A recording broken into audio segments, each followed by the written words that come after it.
Carlos Alcaraz spotted back in training ahead of Rome Masters, but there's a big worry to be seen. There have been some questions raised over the fitness of Carlos Alcaraz ahead of the Rome Masters that are on the horizon for the ATP stars. The tournament will hold great significance, as it will be the event where Jannik Sinner makes his first competitive appearance for 3 months following his ban. However, Alcaraz is another star name that the Italian tennis lovers will be hoping to see, and the fact that he withdrew from the Madrid Open this week has left his supporters anxious. Now, the Spaniard has delivered an update ahead of the tournament, and it will be fascinating to see if he does decide to play in Italy. Carlos Alcaraz spotted back in training ahead of Rome Masters. It's great to see that Alcaraz is back on the clay, being put through his paces before the next tournament, but there might be a minor problem.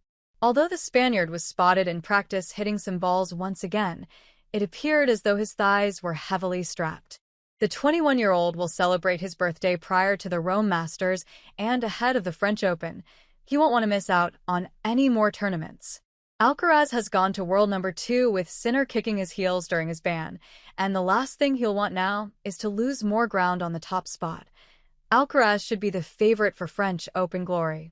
It's a bit of a rock and a hard place situation for Alcaraz, this with a player keen to prove his fitness, yet not wanting to further harm himself ahead of Roland Garros.